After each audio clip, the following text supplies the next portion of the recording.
You're that guy, the one they're calling the legend. You got like 24 confirmed kills. Wow. News count. It's fucking badass.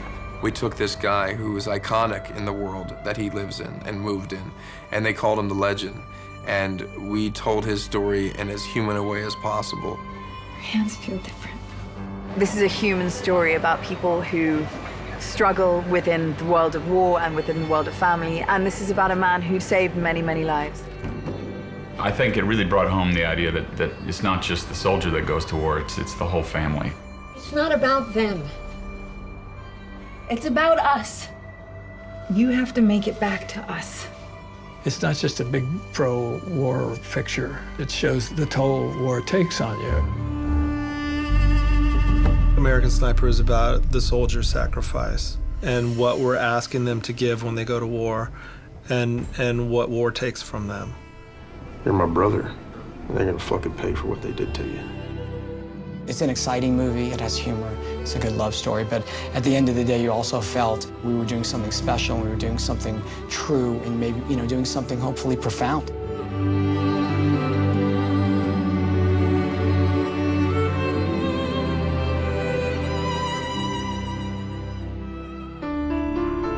The journey that led to American Sniper began with producers Peter Morgan, Andrew Lazar, and screenwriter Jason Hall, and the provocative stories they'd heard about a legendary military sniper named Chris Kyle. We were interested in Chris's story because we had heard about the exploits of Chris and, the incredible things he did in 4 tours of duty. So we were very, very excited about his story even before the HarperCollins book, came about.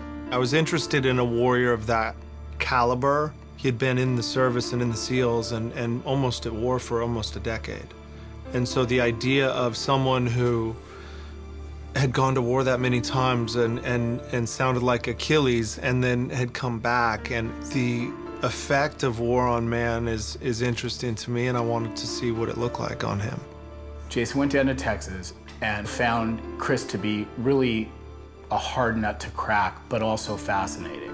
I got to this hunting ranch that he was working with some guys, and I walk in and there's Chris and 50 Texas cops. And so it's me, the Hollywood screenwriter, and 50 pretty grisly guys. I think that Chris and the fellow law enforcement officers there wanted to kind of get a piece of the kid from Hollywood and see what he was made out of. Chris barely spoke to him. He wasn't very talkative, he wasn't very chatty, and I asked his friends, I said, I keep asking him questions, why won't he talk to me? And they're like, he's a sniper. He sits and he waits. Jason had to really work to get Chris to open up to him. That night, everybody got a little rowdy, and there was a SWAT guy who was calling me all kinds of names and just, giving me a rough time. And Chris still wasn't talking to me, and so this guy said one too many things, and I threw him in a headlock, and I took him down. They didn't know he was actually a pretty good wrestler, state champion high school wrestler, so he was able to gain the respect, I think. And then Chris was like, hey, you're all right. What do you want to know? Having gained Chris Kyle's trust, screenwriter Jason Hall made it his mission to discover the true character of the man whose story he yearned to tell. I came in looking for something, and it was there, and it was like, wow, this guy has seen something, this guy has been to the other side, and he's not quite entirely back. There was a torment, in his eyes, and it wasn't comfortable. Jason Hall's initial screenplay painted a portrait of Chris Kyle drawn from classic archetypes of warriors throughout human history. Jason started to form a story around it, and it was really like a modern-day Achilles is what we came up with. Chris is the very extreme of what a soldier is. Chris is Achilles. He's that guy, and so everybody looks up to him. And what Jason and I decided to do was not try to dress it up, not try to make it non-linear, not try to add anything to it. Jason always says, in developing his material, he says, just tell the truth. And so we created a very straightforward narrative and a very straightforward character which serves Chris. With their first draft in hand, Peter Morgan and Jason Hall began looking for the right actor to play Chris Kyle. We had a list of guys that we were thinking about, and Bradley's name popped off that list as somebody who, you know, if he's willing to dive into it, could just hit this thing out of the park. And I pitched him what I thought that, you know, the story was that I wanted to tell, and he responded to it immediately. And he and I talked about it quite a bit. I hadn't read American Sniper, the autobiography, at that point. And I just love the idea of this. I've always been in love with the genre, the war genre, since I was a kid. Movies like The Deer Hunter and Apocalypse Now and Platoon were things that always resonated with me, and I was always obsessed with the plight of a soldier when I was a kid. And he was elemental in finding the moments for Chris and the transformation of this character and who he becomes and what he almost loses in the process. I really got excited about it, and I thought, oh, I hadn't really seen a character study about a soldier in a very long time, since maybe Born on the 4th of July. And then after that is when I actually got to know Chris. When Chris first talked to him, Chris was on the phone and said, well, all right then, the only thing I might have to do is tie you to the back of my truck and drag you down the street. I'm gonna have to knock some of the pretty off of you. Bradley just kind of came in and was able to convince Chris, like, listen, I'm gonna take this real seriously. If I'm gonna play you, I'm gonna do it rough, and I'm gonna want you to roll me around in the dirt and put me through the paces. And that meant a lot to Chris. With Bradley Cooper on board, Jason Hall and Peter Morgan reached out to fellow producer Andrew Lazar, hoping to find a home for the film at Warner Brothers. And then the unthinkable happened. I got the draft on a Friday. Wasn't going to share it with anyone. I was going to read it and do notes with Jason. I had just had a great day at the beach and was going to, you know, start my weekend reading. And at around 5:25, I got a text from Jason, and it just said, Chris has been murdered. And I said, I didn't even know how to react. And it hadn't even hit the news services, and I kept on going online. And by about, I would say 7 o'clock Pacific Standard Time, the news started to report that there was a shooting at a shooting range, and then later that night, it identified it was Chris, and it was heartbreaking. So literally for me, I had this draft of the script, and I read it the next day, and I opened it, I started bawling. Jason Hall called me, and I thought, wait, what? It just didn't, and nothing made any sense. He's already home. Wait a second, no, he's already home. He made it. He did 4 tours. He's okay. No, he was killed by another vet. What? The tragic murder of Chris Kyle changed American Sniper from a story with a happy ending into something else entirely. As the creative team tried to regroup, Chris Kyle's widow, Taya, made a fateful decision. She ended up calling 10 days after the funeral and said, if you're going to do this, I really want you to do it right. And this means more to me and to us now than it did 10 days ago.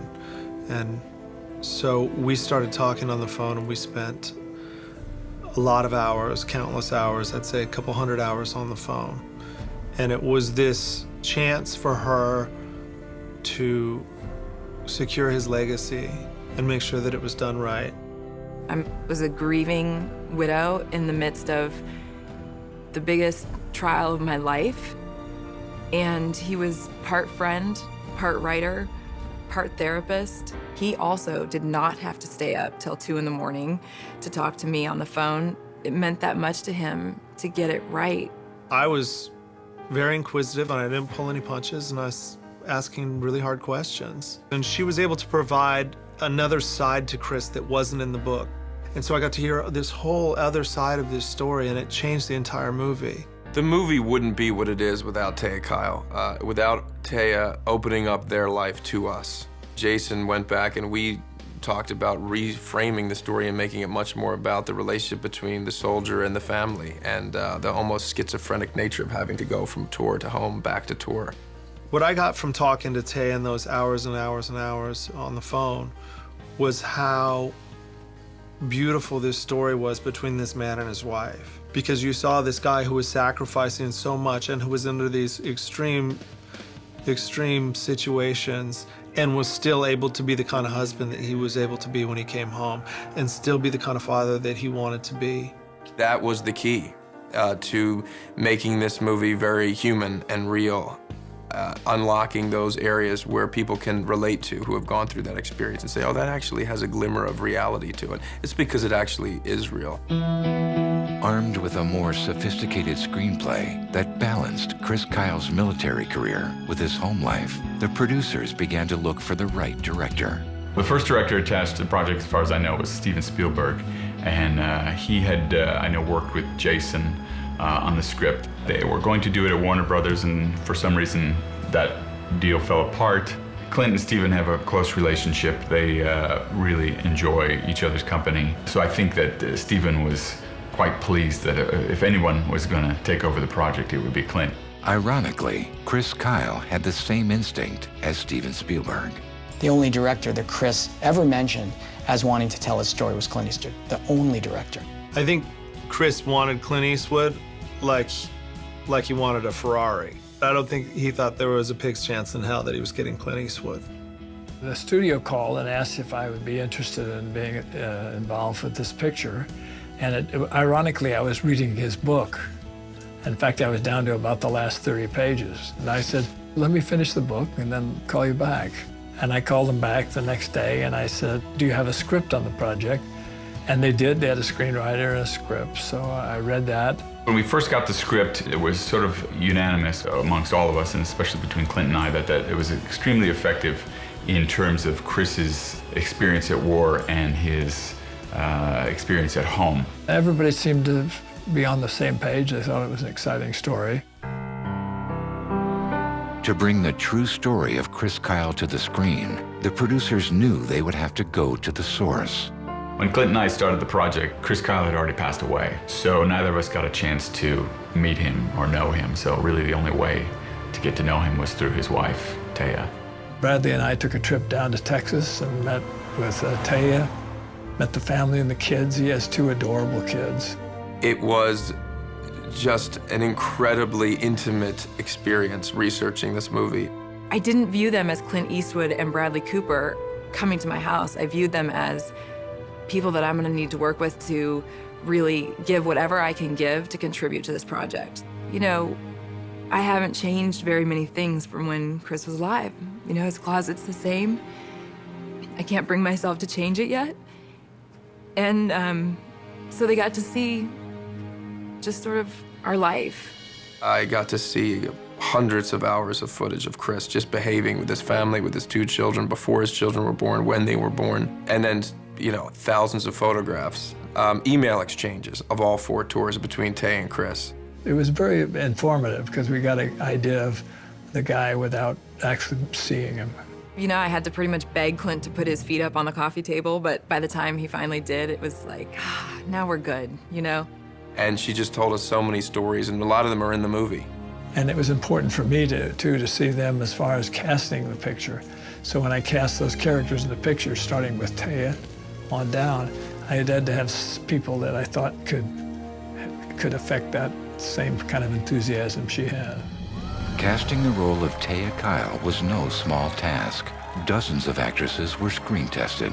Among the many tapes that were submitted was Sienna Miller. None of us had seen her do a role like that. You know, she had such a natural performance on tape that it just bowled us all over. It was sort of right away, we all knew that she was the top candidate. She's a very good actress. I've liked her in other things that I've seen along the way, but she came in and did a reading for us, and she was splendid. You were right. The doctor says it's a boy. Like Bradley Cooper, Sienna Miller had the opportunity to enrich her performance by going directly to the source. Taya and I, we Skyped a lot. I live in London, and she's in Texas now, so we met via Skype, the wonder of the modern world. And we talk on the phone a lot, and then she came to LA before we started shooting, and we spent a day together sort of crying and hugging, and it was amazing. She's a really formidable woman. Taya comes across like she may kick your butt or she'd give you a hug. She brings all of that heart to it, but she also brought some of that toughness. I admire her so hugely for her resilience and her graciousness in being as accommodating as she was to me and trying to understand how she felt. want to have Burgos and then the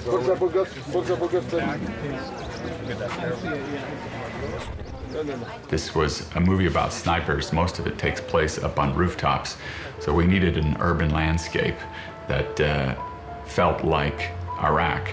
So we looked around at a few places, and Rabat, Morocco, seemed like the ideal choice. Morocco was especially good for the architecture of the towns. It's very much like Fallujah. There's sort of a style that they use over there that you can't mimic here. After over a year of script development, followed by months of casting and preparation, American Sniper began production on location in the Middle East. Hey, Mark. Hey, Mark. When you start a movie on location, no one goes home, to their homes. You go to a hotel, you go to the same hotel. So it really, being over there for 3 weeks and bonding, I think some of the best war footage we shot, in Morocco. Especially doing a movie like this about war, being away from your home and being in this new environment is sort of unsettling. And I think that was very useful to the actors to feel kind of out of place, like a soldier would. And it just enabled people to really, be together, not just on screen, but off screen. So by the time we hit California to do the rest of the movie, there was a real strong sense of bond and camaraderie with the actors. We were able to go do 2 6-day weeks in Rabat, Morocco, and where we shot in Rabat has such a specific energy, and the people there were actually wonderful, but it is a whole different world than Los Angeles and much of America. More than anything, you realize just what it's like to orient yourself as a soldier in those areas, because you're basically clearing houses, which means you're setting up on a place, and then you're basically going through and making sure everything's safe. So you're clearing, meaning going through each house one at a time. These are very narrow stairways, 5-story walk-ups. You have 80 pounds on your back. And if you're a sniper, you have a huge weapon also. So just being able to, quite frankly, maneuver within that space was very informative. And you just realize just how difficult the job is. We hired Jim Deaver, who's been with us on a number of war pictures. Jim is an extremely knowledgeable guy and made sure that we had all the right equipment and all the right uniforms. Being a true story like American Sniper really is, we have to make sure everything's accurate. They have all the correct weapons of those time periods, from 03 to 08, and the weapons that Chris Kyle carried. Jim ended up finding all of the tanks and helicopters and planes that we were able to modify to make the whole picture as real as possible. We used the real military from Morocco. So I was working the Moroccans' army. We had tanks from them and Humvees. And you can see the big scope of the movie. When you see it, it looks really like Iraq. That's why we filmed in Morocco for the, the wide shots and everything else. And then we were fortunate enough to have Kevin Lacz. He had been instrumental to Jason during the writing of the script, so we wanted to meet with him. If American Sniper had a secret weapon, it was Kevin Lacz, one of Chris Kyle's fellow soldiers from SEAL Team 3. Kevin Lacz was assigned to train me. Kevin had done 2 tours with Chris in Iraq as a Navy SEAL sniper also. I really just thought he was incredible, and he taught me so many things. Supposed to train Bradley, do some long-range sniper work. We did a 3-day course, and 2 hours into it, Bradley's like, "You ever consider playing yourself in the movie?" And I'm like, "I don't really know about my acting skills, but I'll see what I can do." I just thought he had a great face and voice, and he was a character in the movie. And I thought, why would we ever hire somebody to play you when would you play you? And it became obvious to Clint and Bradley and all of us that he might as well play himself if he could pull it off. Having him there, having a real SEAL there, really upped my game. I mean, when you're trying to perform a maneuver with an actual SEAL, it just is invaluable as opposed to all actors. With the help of Kevin Lacz, Bradley Cooper began the process of becoming Chris Kyle, starting with transforming his normally slender frame. When we went down there, Bradley was 180 pounds or something like that. And when we started, he says, "Well, I'm going to have to get bigger." I mean, I was really light when we started. I was like 185 pounds. And I think in the end, I was almost 238, 235, I think. Down, down, down, down. I had to become that big and talk like him so that I believed I was him. And if I believed I was him, then there's a chance you would believe it. Because if I didn't believe it, there's no way in hell you're gonna believe it. There's a weightlifting scene in the movie, and Bradley actually lifted. Those were not fake weights, and it was, I think it was well over, I think it was 425. You know, the training that I went through with this incredible trainer, Jason Walsh, consisted of just heavy weights, no cardio for all the months that we were prepping and shooting, and just eating, basically. Upwards of 6,000 calories a day. And that was a dead squat that we would do. So I pitched to Clint, you know, why don't we just come around and you just hear this clanking. And it's, you know, it's a beautiful shot, and it's when he's about to go back home after his first tour and his mind is racing. And we just wanted to show just how powerful he was. So I did say to Clint, let's just put the weight on, I can do it. I think the most he could do was about 7, just when the camera came around, like, oh my gosh, I hope the camera's gonna get there, because I was like feeling for him, like, no, how many more can he do? I just said, just film it, I can do it. And I did. I think he was worried, but we did it like 3 or 4 times.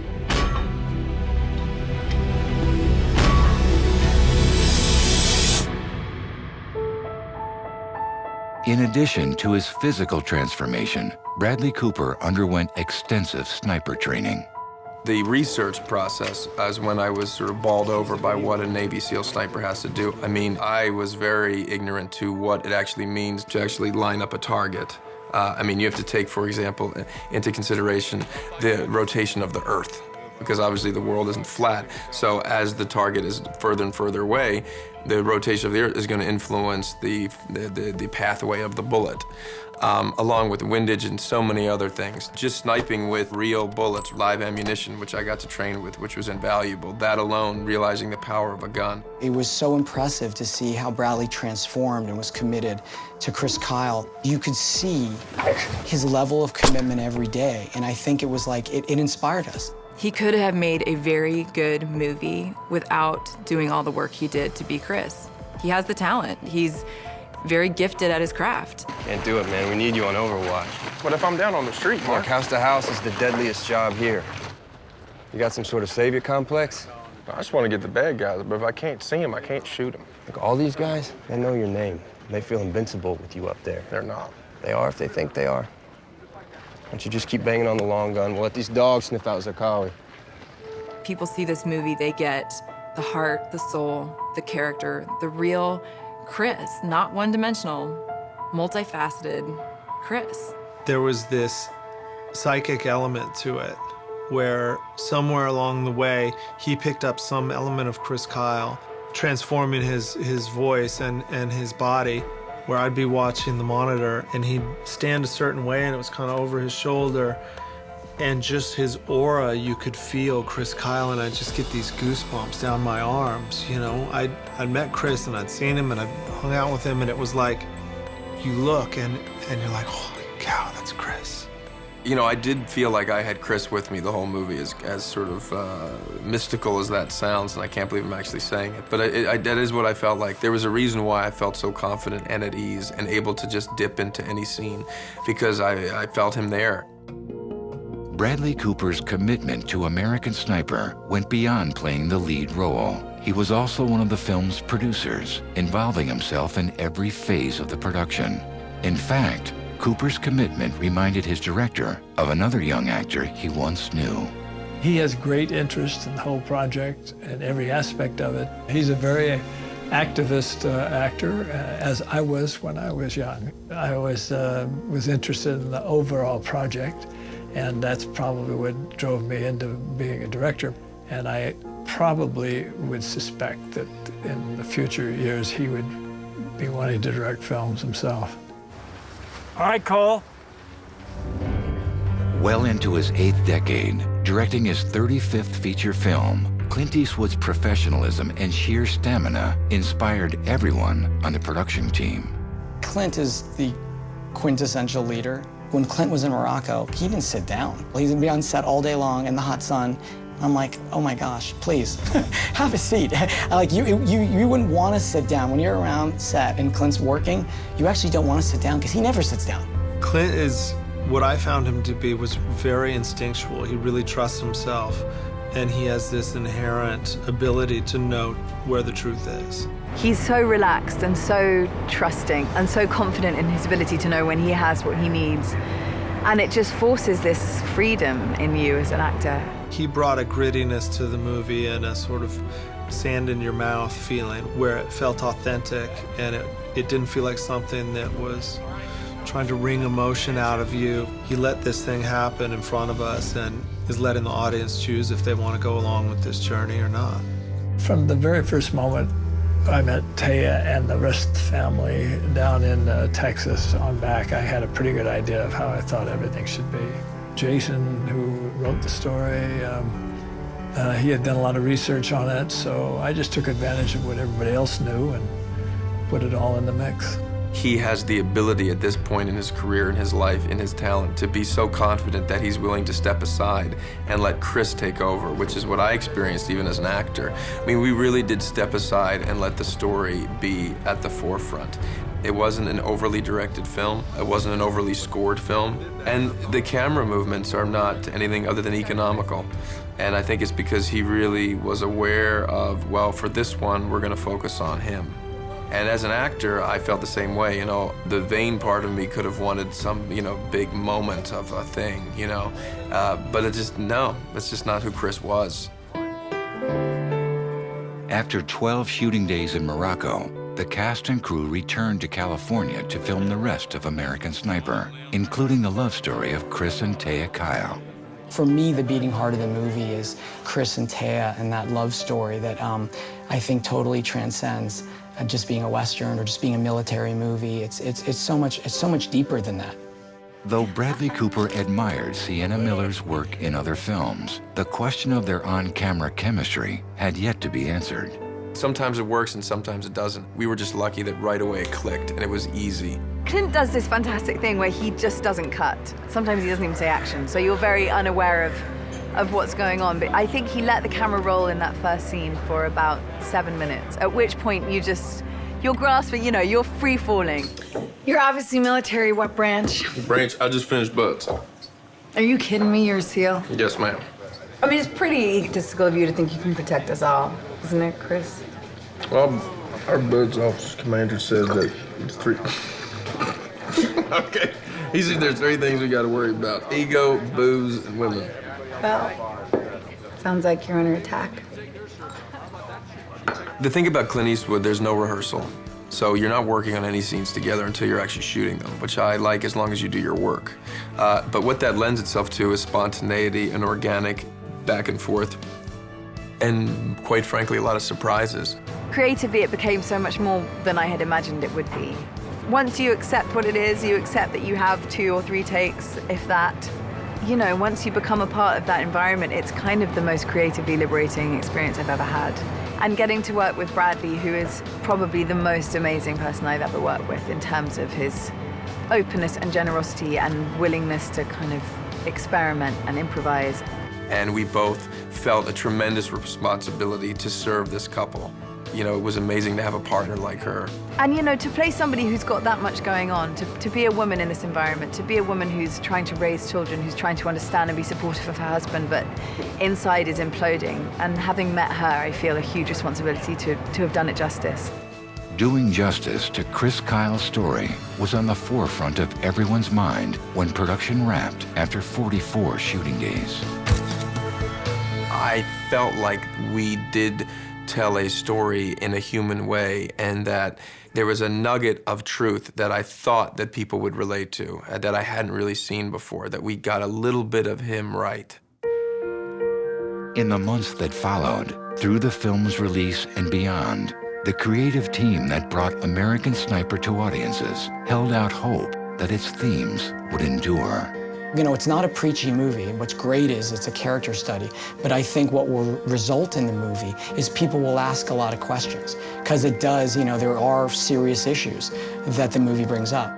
Regardless of whether you believe in a particular war or not, you have to value the fact that these people are willing to go over there and make these sacrifices for us. That, to me, is the most important aspect of this movie.